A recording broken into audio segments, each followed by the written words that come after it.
ഈ നിർമ്മാണ പ്രവർത്തനങ്ങൾ ആരംഭിച്ചിട്ട് ഏകദേശം 3.5 വർഷത്തോളമായി. ഒരു ടെൻഡറോ കൊട്ടേഷനോ മറ്റ് ദർഗാസുകളോ വിലപേശലോ ഒന്നുമില്ലാതെ ഊരാളുങ്കൽ സൊസൈറ്റിയെ സാധാരണ പണികൾ ഏൽപ്പിക്കുന്നത് പോലെ ഇതും ഏൽപ്പിക്കുകയായിരുന്നു. ഈ ഉദ്ഘാടനം ചെയ്ത കാര്യങ്ങൾ എന്തൊക്കെയായി, അതിൻ്റെ വികസനം എന്താണ്, അതിൻ്റെ പ്രവർത്തനം എന്താണ്, അതിൻ്റെ നിർമ്മാണം എന്താണ് എന്ന് പിന്നീട് അങ്ങോട്ട് പോയി പരിശോധിക്കുമ്പോഴാണ് അവിടെ ഒന്നും നടന്നിട്ടില്ല. അവിടെ എല്ലാം ഈ കല്ല് കെട്ടി അല്ലെങ്കിൽ കർട്ടൻ കെട്ടി ഒരു ഉദ്ഘാടനം മാത്രമാണ് നടന്നത് എന്ന് ബോധ്യമാവും. ഈ 35-40 കോടി ഇവിടെ ഇങ്ങനെ അടിച്ചു തീർത്തത് എന്നുള്ളതല്ലാതെ ഏതെങ്കിലും ഒരു കായിക താരത്തിനും, കേരളത്തിലെ കായിക താരം പോട്ടെ, തിരുവനന്തപുരം ജില്ലയിലെ ഏതെങ്കിലും ഒരു കായിക താരത്തിനും ഒരാവശ്യവുമായി ബന്ധപ്പെട്ട് അവിടെ പോകാൻ കഴിയും? നമസ്കാരം. ഇക്കഴിഞ്ഞ മാർച്ച് 12-ാം തീയതി കായിക മന്ത്രി കർട്ടൻ കെട്ടി മറച്ചുകൊണ്ട് ഉദ്ഘാടനം ചെയ്ത കായിക ഭവന് മുൻപിലാണ് നമ്മളിപ്പോൾ നിൽക്കുന്നത്. അന്ന് കർട്ടൻ കെട്ടി മറച്ചാണ് ഉദ്ഘാടനം ചെയ്തത്. 1 മാസത്തിന് ശേഷം ഈയൊരു കായിക ഭവൻ്റെ പണികളെല്ലാം തന്നെ പൂർത്തീകരിച്ച് ജനങ്ങൾക്ക് അത് മുൻപിലേക്ക് എത്തിക്കും എന്നാണ് കായിക മന്ത്രി അന്ന് പറഞ്ഞിരുന്നത്. എന്നാൽ ആ 1 മാസം ഇപ്പോൾ പിന്നിട്ടിരിക്കുകയാണ്. കായിക ഭവൻ്റെ നിലവിലുള്ള അവസ്ഥയാണ് നമുക്ക് കാണുവാൻ സാധിക്കുന്നത്. പണി ഇതുവരെയും പൂർത്തിയായിട്ടില്ല എന്നുള്ളതാണ് യാഥാർത്ഥ്യം. ഇതിനുള്ളിൽ ഇപ്പോഴും പണി നടന്നുകൊണ്ടിരിക്കുകയാണ്. അന്ന് കായിക മന്ത്രി പറഞ്ഞത് പണിയെല്ലാം തന്നെ പൂർത്തിയാക്കി എന്നാണ്. എന്നാൽ മാധ്യമങ്ങൾ ഇതിൻ്റെ ഒരു യാഥാർത്ഥ്യം പുറത്ത് കൊണ്ടുവരികയായിരുന്നു. അന്ന് ഉദ്ഘാടനം ചെയ്യുന്ന സമയത്ത് വൈദ്യുതി പോയിട്ട് വെള്ളം പോലും ഇവിടെ ഇല്ലായിരുന്നു.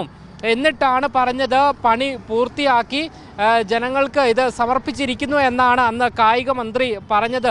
പിന്നീട് മാധ്യമങ്ങളെല്ലാം തന്നെ വാർത്ത പുറത്ത് വിട്ടതിന് ശേഷമാണ് മന്ത്രി പറയുന്നത് കൃത്യമായി 1 മാസത്തിന് ശേഷം പണി പൂർത്തിയാക്കും എന്ന്. എന്നാൽ ഈ 1 മാസം പൂർത്തിയാകുമ്പോൾ നമുക്ക് മനസ്സിലാകാൻ സാധിക്കുന്നത് കായിക ഭവൻ എന്ന ഒരു തള്ളു പ്രസ്ഥാനം ഇപ്പോൾ ഇതുവരെയും പണിയൊന്നും തന്നെ പൂർത്തിയായിട്ടില്ല എന്നുള്ളതാണ്. നമുക്ക് ദൃശ്യങ്ങളിൽ നമുക്ക് കാണുവാൻ സാധിക്കും. ഉള്ളിൽ ചില 2-3 ബൈക്കുകൾ നിർത്തിയിട്ടിട്ടുണ്ട്. അല്ലാതെ തൊഴിലാളികളോ മറ്റൊന്നും തന്നെ ഇല്ല. പണി ഇതുവരെയും പൂർത്തിയായിട്ടില്ല എന്നുള്ളതാണ് നമുക്ക് മനസ്സിലാകാൻ സാധിക്കുന്നത്. മന്ത്രിമാരുമായി ബന്ധപ്പെട്ടുള്ള അധികൃതരുമായി നമ്മൾ സംസാരിച്ചപ്പോൾ അവർ പറയുന്നത് വയനാട് ടൗൺഷിപ്പുമായി ബന്ധപ്പെട്ട് ഊരാളുങ്കൽ സർവീസ് സൊസൈറ്റിയുടെ തൊഴിലാളികൾ അവിടെ പണിയെടുക്കുകയാണ്. അതുകൊണ്ടാണ് ഇവിടെ ഈ കായിക ഭവൻ്റെ പണി പൂർത്തിയാക്കാത്തത് എന്നുള്ളതാണ്. എന്തായാലും 1 മാസം കൊണ്ട് പണി പൂർത്തിയാകുമെന്ന് പറഞ്ഞ കായിക ഭവൻ്റെ നിലവിലുള്ള സാഹചര്യമാണ് ഇപ്പോൾ നമുക്ക് ദൃശ്യങ്ങളിൽ കാണുവാൻ സാധിക്കുന്നത്. കായിക ഭവനം എന്ന് പറയുന്ന ഒരു നിർമ്മാണ പ്രവർത്തനം തിരുവനന്തപുരത്ത് സെക്രട്ടേറിയറ്റിൻ്റെ തൊട്ടടുത്തുള്ള, സെക്രട്ടേറിയറ്റിൻ്റെ മീറ്ററുകൾ മാത്രം വ്യത്യാസമുള്ള വാൻറോസ് ജംഗ്ഷനിൽ നിർമ്മാണം നടക്കുകയാണിപ്പോൾ. ഇത് ഏകദേശം ഒരു 30-35 വർഷങ്ങളായി അവിടെ ഒരു കായിക ഭവനം ഉണ്ടായിരുന്നു. പഴയ ഒരു കായിക സ്പോർട്സുമായി ബന്ധപ്പെട്ട ഒരു കെട്ടിടമുണ്ടായിരുന്നു. ആ കെട്ടിടത്തെ ആദ്യ പിണറായി സർക്കാർ വന്നപ്പോൾ ഇടിച്ചു കളയുകയാണ് ചെയ്തത്. അത് ഉപയോഗശൂന്യമാണ് എന്ന് കണ്ട് കാലപ്പഴക്കവും പരിഗണിച്ചുകൊണ്ട് ഇടിച്ചു കളഞ്ഞിട്ട് 2ാമത് പിണറായി സർക്കാർ അവിടെ ഒരു കായിക ഭവനത്തിന് വേണ്ടിയിട്ട് തറക്കല്ലിടുകയും നിർമ്മാണ പ്രവർത്തനങ്ങൾ ആരംഭിക്കുകയും ചെയ്തു. ഈ നിർമ്മാണ പ്രവർത്തനങ്ങൾ ആരംഭിച്ചിട്ട് ഏകദേശം 3.5 വർഷത്തോളമായി. 2022-23 കാലഘട്ടത്തിലാണ് ഇതിൻ്റെ നിർമ്മാണ പ്രവർത്തനം ആരംഭിക്കുന്നത്. ഈ നിർമ്മാണ പ്രവർത്തനം ആരംഭിച്ചപ്പോൾ തന്നെ നിരവധി വിവാദങ്ങൾ ഇതിനെ ചുറ്റിപ്പറ്റി ഉണ്ടായിരുന്നു. കാരണം ഇതിൻ്റെ നിർമ്മാണ ചുമതല ഊരാളുങ്കൽ ലേബർ കോൺട്രാക്ടിംഗ് സൊസൈറ്റിക്കാണ് കൊടുത്തിരുന്നത്. ഒരു ടെൻഡറോ കൊട്ടേഷനോ മറ്റ് ദർഗാസുകളോ വിലപേശലോ ഒന്നുമില്ലാതെ ഊരാളുങ്കൽ സൊസൈറ്റിയെ സാധാരണ പണികൾ ഏൽപ്പിക്കുന്നത് പോലെ ഇതും ഏൽപ്പിക്കുകയായിരുന്നു. 35 കോടി 40 കോടി രൂപയുടെ പ്രോജക്റ്റാണ് അന്നവർ പറഞ്ഞിരുന്നത്. 8 നിലയുള്ള ഒരു കെട്ടിടം 1 വർഷത്തെ കാലാവധിക്കുള്ളിൽ നിർമ്മാണം പൂർത്തിയാക്കാം എന്നായിരുന്നു ഊരാളുങ്കൽ ലേബർ കോൺട്രാക്ടിംഗ് സൊസൈറ്റിയും സർക്കാരും തമ്മിലുള്ള എഗ്രിമെൻറ്റ്. എങ്ങനെ?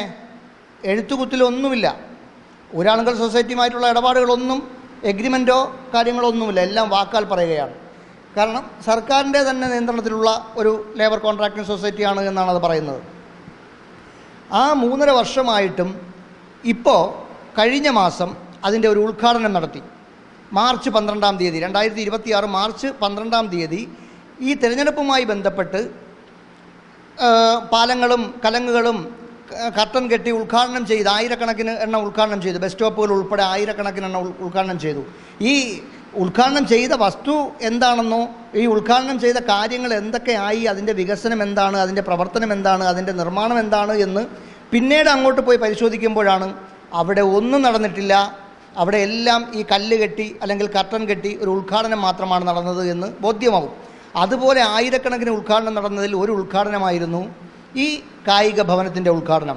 ഈ കായിക ഭവൻ ഉദ്ഘാടനം ചെയ്യുമ്പോൾ മാർച്ച് 12-ാം തീയതി നിങ്ങൾ ഉൾപ്പെടെയുള്ള മാധ്യമപ്രവർത്തകർ മന്ത്രിയോട് ചോദിക്കുകയാണ്, 8 നിലയാണ് കെട്ടിടം പറഞ്ഞിരുന്നത്, അതിൽ ഒരു നിലയുടെ കെട്ടിടം ഒരു നില പോലും പണി പൂർത്തിയാക്കിയിട്ടില്ല,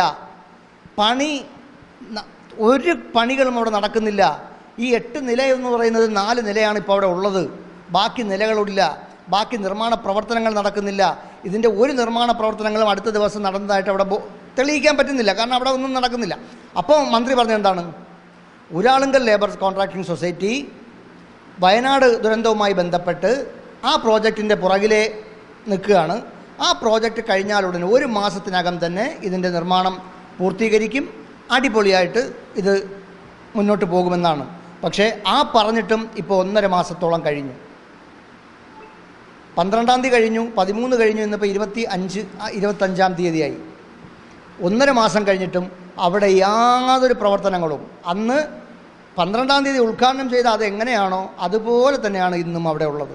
അതിലൊരു മാറ്റം വന്നുവെന്ന് പറഞ്ഞാൽ കുറച്ച് കമ്പിയും കുറച്ച് സാധനങ്ങളും എവിടെ നിന്നോ കൊണ്ടുവന്ന് അവിടെ ഡംപ് ചെയ്ത് അവിടെ കൂട്ടിയിട്ടിട്ടുണ്ട്.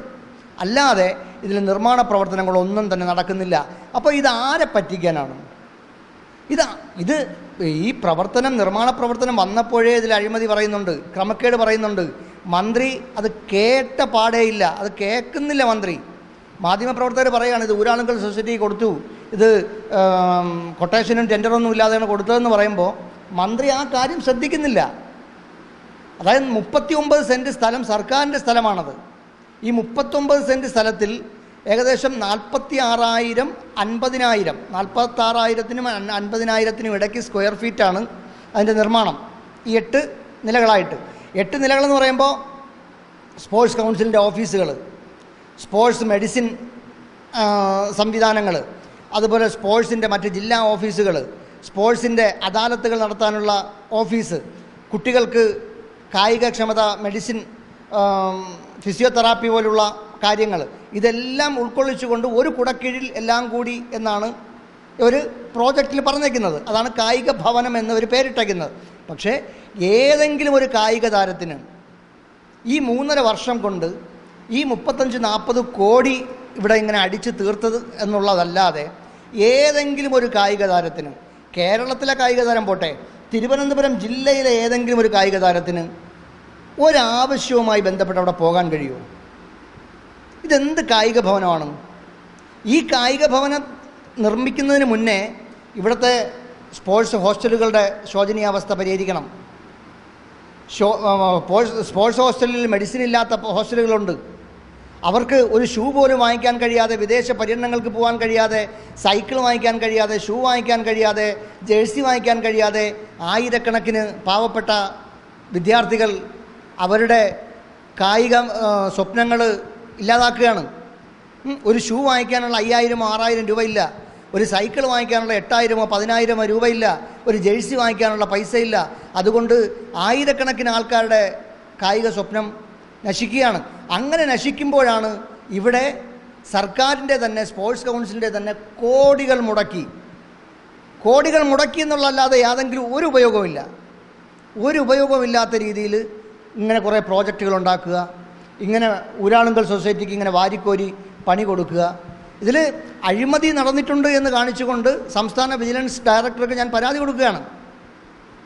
കാരണം ഈ ഇടതുപക്ഷം വന്നതിന് ശേഷം കോടികൾക്ക് ഒരു വിലയുമില്ല. മുമ്പൊക്കെ നമ്മൾ കോടി എന്നൊക്കെ പറയുമ്പോൾ 100 ലക്ഷം 100 ലക്ഷമാണ് 1 കോടി. 100 ലക്ഷം രൂപയാണ് 1 കോടി എന്ന് പറയുന്നത്. ഇപ്പോൾ 1 കോടിക്കൊന്നും ഒരു വിലയില്ല. 5 കോടി, 10 കോടി, 25 കോടി, 30 കോടി, 50 കോടി. ഇപ്പം ശവത്തിന് അടക്കാൻ തന്നെ പറഞ്ഞേക്കുന്നത് 750 കോടിയാണ്. ഇപ്പം വയനാട് ദുരന്തത്തിൽ കൂട്ടത്തോടെ ശവ അടക്കം നടത്തിയിട്ട് അതിന് ഒരു ശവത്തിൻ്റെ അടക്കുകൂലിയായിട്ട് അവർ പറഞ്ഞേക്കുന്നത് 75,000 രൂപയാണ്. ഒരു സുഖമായി മരിക്കുന്ന ഒരാൾ, നല്ലതുപോലെ മരിക്കുന്ന ആൾ നമ്മൾ എല്ലാ ചിലവും നടത്തി നമ്മൾ അടക്കം ചെയ്താൽ പോലും 75,000 രൂപ ആവില്ല. 100% ഉറപ്പാണ്. ഒരിക്കലും ഇപ്പോൾ നമ്മളൊരു ബന്ധു മരിച്ചു, നമ്മൾ അടക്കത്തിൻ്റെ ചിലവും കാര്യങ്ങളും എല്ലാം കൂടി കൂട്ടിയാലും ഒരു 20,000 രൂപയ്ക്കകത്ത് അല്ലെങ്കിൽ 25,000 രൂപയ്ക്കകത്തേ നിൽക്കത്തുള്ളൂ. സർക്കാർ കൊടുത്തേക്കുന്ന ചിലവാണ്. ഈ അടക്കാൻ വരുന്ന അതിൻ്റെ കാർമ്മികത്വം വഹിക്കാൻ വന്ന ഉദ്യോഗസ്ഥന്മാർക്ക് നമ്മൾ കുടിക്കുന്ന ചായക്ക് 10-12 രൂപയാണ്, അവർ കുടിക്കുന്ന ചായക്ക് 45-50 രൂപയാണ് ബില്ലിട്ടേക്കുന്നത്. നമ്മൾ കഴിക്കുന്ന പഴംപൊരിക്ക് 10-12 രൂപയാണ്, അവർ കഴിക്കുന്ന പഴംപൊരിക്ക് 25-30 രൂപയാണ് വിലയിട്ടേക്കുന്നത്. കാരണം ചുമ്മാ എന്തെങ്കിലുമൊക്കെ പറഞ്ഞ് ബില്ല് പാസ്സാക്കി എടുക്കുക, കോടികൾ കൊണ്ടുപോവുക. ഈ ഊരാളുങ്കൽ സൊസൈറ്റിക്ക് ചുമ്മയാണ് ഈ പൈസ ഏൽപ്പിച്ചേക്കുന്നത്. ഊരാളുങ്കൽ സൊസൈറ്റി ഏതെല്ലാം പണികൾ എടുത്തിട്ടുണ്ടോ ആ പണികളിൽ 80% പൊളിഞ്ഞു വീണിട്ടുണ്ട്. 90% അഴിമതി ആരോപണമുണ്ട്. 100% പണികളിലും ടെൻഡറോ കോൺട്രാക്ടറോ ദർഗാസോ ബിഡോ ഒന്നുമില്ലാതെയാണ് 100% പണികളും കൊടുത്തേക്കുന്നത്. ഊരാളുങ്കൽ സൊസൈറ്റി എടുത്തേക്കുന്ന ഒരു പണിയും, സർക്കാരിൻ്റെ ഒരു പണിയും ടെൻഡർ ഇല്ലാതെയാണ്. അപ്പോൾ ഇതിൽ വ്യാപകമായൊരു അഴിമതിയുണ്ട്. ക്രമക്കേട് മാത്രമല്ല, വ്യാപകമായ കോടിക്കണക്കിന് രൂപയുടെ അഴിമതിയുണ്ട്. ഇതിനെക്കുറിച്ച് അന്വേഷിക്കണമെന്ന് ആവശ്യപ്പെട്ടുകൊണ്ട് തന്നെയാണ് ഞാൻ വിജിലൻസ് ഡയറക്ടർക്ക് പരാതി നൽകിയിട്ടുള്ളത്. എന്തായാലും 50 കോടി ചെലവഴിച്ച് വല്ലാത്തൊരു തള്ളി മന്ത്രി ഉദ്ഘാടനം ചെയ്ത കായിക ഭവനാണ് ഇപ്പോൾ ഇങ്ങനെ പണി പൂർത്തിയാകാതെ നമ്മുടെ മുൻപിൽ നിൽക്കുന്നത്. ഇനി അങ്ങോട്ട് എന്താകും ഈ ഒരു കായിക ഭവൻ്റെ അവസ്ഥ എന്നുള്ളതും ചോദ്യചിഹ്നമായി നിലനിൽക്കുകയാണ്. തുടക്കം മുതൽ തന്നെ, അതായത് കായിക ഭവൻ്റെ നിർമ്മാണം തുടങ്ങുന്ന ആ ഒരു ഘട്ടം മുതൽ തന്നെ വലിയ രീതിയിലുള്ള അഴിമതി ആരോപണം ഉയർന്നു വന്നതാണ്. ഈ ഒരു സാഹചര്യത്തിൽ തന്നെ പൊതുപ്രവർത്തകനായ പായിച്ചുറ നവാസ് എന്തുകൊണ്ടാണ് ഇത്തരത്തിൽ കായിക ഭവൻ്റെ പണി പൂർത്തിയാകാത്തത്, ഇതിലുള്ള അഴിമതി ആരോപണം കണ്ടെത്തണം എന്നിങ്ങനെയുള്ള നിരവധി ആവശ്യങ്ങൾ ഉന്നയിച്ച് നിലവിലിപ്പോൾ വിജിലൻസിന് പരാതിയും നൽകിയിരിക്കുകയാണ്. ക്യാമറമാൻ അഖിൽ അശോകിനൊപ്പം അമൽ രുദ്ര, മറുനാടൻ മലയാളി, തിരുവനന്തപുരം.